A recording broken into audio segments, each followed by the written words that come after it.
Hi, good evening sa inyo.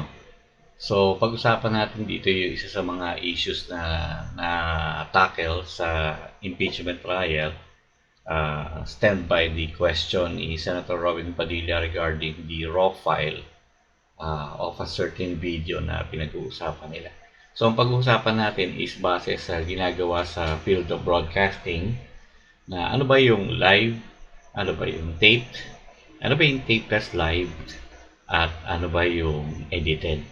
So, iba-iba kasi yan by process. So, yung event na tinatawag natin, ito yung shoot or yung production. So, dalawang klase yan. So, merong live at merong pre-recorded. So, gawa tayo ng apat na scenario.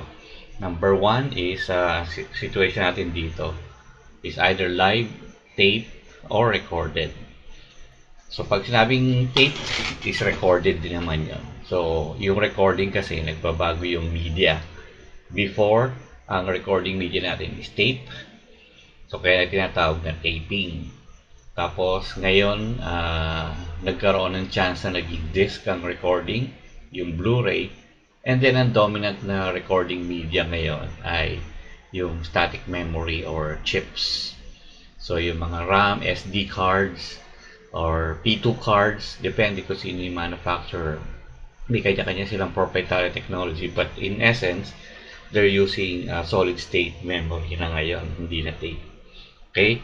And then, for the transmission mode, so nandyan na yung transmit mo kung live siya over the air, over the satellite, through cable TV, through terrestrial TV, through uplink, through microwave point-to-point, or to yung most popular ngayon to streaming. Okay? So, bibigyan natin ng dalawang difference yung sistema ngayon. Okay? Dahil nasanay tayo na sa broadcast, we call it professional. So, before, you have to invest on your own professional equipment, like a high-end camera, and then you have to buy airtime para transmit siya to the general public. Pero ngayon kasi, yung alternative is streaming. So most of the streaming that is being done is under the what we call the amateur or the non-professional environment, except for a few, of course, na they made it a career na maging streamer talaga in a formal setup, or at least the best setup that can go near to like a real studio sa isang broadcast environment. Okay? So sa professional, meron tayong studio under a TV broadcast or an ad agency. So a proper studio with proper lighting, proper audio, proper camera, switchers, etc. to enable seamless transition from one source to the other. Medyo complex. Pero kung sanay kayo nanonood ng mga noontime show, so that is a studio shot na live. Yan, example niya is Bulaga sa TV5, yung ginagawa sa Showtime, sa GMA, ABS, sa noontime ay mga live yan. Walang cut, walang edit yon. What you see is what you get. So kung nagkamali on air, mali ang mapapanood ng tao. So walang i-edit out na tatanggal. Okay, nakapagsalita ng masama, pasok yun doon lahat. Okay, kasi live siya. Now, meron mga programs na tinatawag natin tape as live. So for example, Showtime. So magmamahal na araw, so bakasyon. So gagawin nila after nung live broadcast nila, kunwari Monday, so Monday may pasok pa, Tuesday, Wednesday, Thursday, or Huwebes, tapos Biyernes Santo, wala nang pasok. So gagawin nila, magdodoble sila ng shoot kunwari ng Monday tsaka Tuesday. So after nung live program nila, they will continue, and then as if live ulit sila, nire-record lang. Okay, tapos yung recording ngayon, ipe-playback na lang nila sa time ng bakasyon. So walang i-edit out doon. Yun yung tinatawag na tape as live. Now, example naman nung isang taped, nag-shoot, pero i-edit. So, example, bubble gag. Per scene, isushoot. Magdadial, kunwari si Michael B. At ibang mga artista. Tapos, next scene, cut. And then, shoot ulit. Tapos, doon na sila mag-apply ng mga edits. Kung merong bloopers, Kung merong mali, kailangan ulitin, o meron kailangan i-edit out, bubuin ngayon nila yung eksena base doon sa different shots na ginawa nila. Kaya tinatawag natin yun, may editing or edited shots. Yun yung ginagawa sa post-production to correct the colors also kung medyo hindi pantay ang kulay, kailangan nagko-white balance ka nun, yung lighting, tama lahat, ganyan. So yun yung difference. So yun yung sa broadcast environment. So sa broadcast environment na yan, pag nag-shoot yan, meron kami tinatawag na tape on air, TOA. So yun ay sinasubmit sa MTRCB or sa NTC kung merong reklamo. Lalo na kung may reklamo. So each broadcaster has to provide 1 month at least of recording ready for scrutiny in case merong mag-complain. Pwedeng i-review back patras. Now, pagpunta tayo sa live streaming. So, karamihan naman na nagla-live streaming katulad nung mga sino ba? Yung mga Tony Talks. So, live stream yon pero pre-recorded siya. Or para siyang yung katulad sinabi ko kanina, Bubblegum, kila Michael B. Dong sinute yung parang live interview.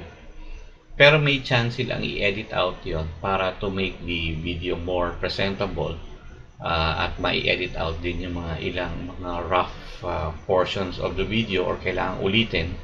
So, kaya ginagawa nila yung recorded interview, recorded program, ipe-playback nila as if nila live lang nila. Pero yun nagkaroon ng editing. Okay? So, yung isa naman yung diretso, nag-uusap yung dalawa live from the start, walang editing. So, gets nyo, yung kay, example nung kay Tony Talks, ni-record siya, tapos after nilang buo yung, makompose yung mga scenes ng interview, tsaka nila ipi-playback on air. So, para siyang live, pero actually yung source mo is recorded media. So, yung iba namang interview like news or news magazine type, mga vloggers na kumukuha ng mga guest commentaries, in-interview nila live yon, walang control. So in the case naman if an individual wants to go on live, let's say me now, I'm recording this, I'm not editing. So what I'm flashing on the screen, what I'm saying is as is. So i-upload ko siya ng diretso. This will be like taped as live na walang editing. Okay? So, meron namang iba, pagka-on nila, ila-live mismo nila sa YouTube, sa Zoom meeting, or sa Microsoft Teams, ano pa ba, sa Facebook Live, walang edit and adulterated, dire-diretso siyang live.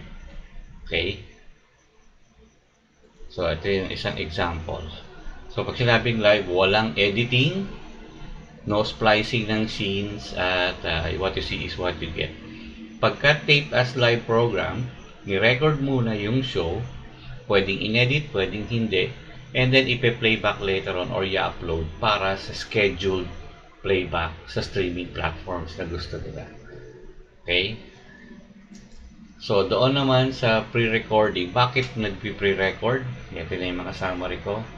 Kailangan i-edit, kailangan ayusin yung shot, ayusin yung lighting, ayusin yung color, balance, ganyan. Meron mga parts na hindi satisfied ng director or production team na kailangan ulitin yung eksena na shot. Okay? So, merong certain formats. Ano ba yung format sa kailangan niya? Kailangan niya ng 4K, 8K, Full HD, DVD format, or analog format yung output. So, inaayos din yung format, pati yung scale aspect ratio kung 4:3 or 16:9. Those are the aspects of what they do in post-production. So, yun. So, yung tinatanong ni Senator Robin na kailangan hanapin yung nag-shoot. In a live stream, typically, yung setup na pinag-uusapan natin yung video ni VP Sara is siya ang camera niya yon or phone niya yon. Siya yung nag-shoot. So, kasi sa studio, merong cameraman. Pero pagka nag-live stream ka lang mag-isa mo, usually, ikaw din yon. Gamit mo yung cellphone at wala ka namang separate cameraman na nag-shoot para sa iyo. Now, how do we treat it as raw? Pag sinabi natin raw, technically kasi dalawang meaning. Pag sinabing raw, yung original material as is, how it was shot, recorded, and played back, either in-upload later on as tape as live, or live, basta walang inedit, yun yung raw. Now, merong another technical meaning ang raw. So, sa aming mga nasa broadcast, especially yung mga engineers, pag sinabi naming raw, hindi lang siya as is, uncompressed siya. So, we're talking about the details of the data rate, the picture image, walang itinapon, the original. Kasi pag ginawa mong MPEG, so MPEG 2 or H.264 or MP4, nagkaroon ka na ng compression, so hindi na siya raw.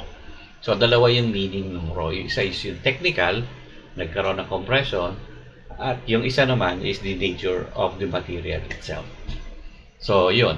So, ang tanong ni Senator Robin, nasaan yung raw? Nasaan yung nag-shoot?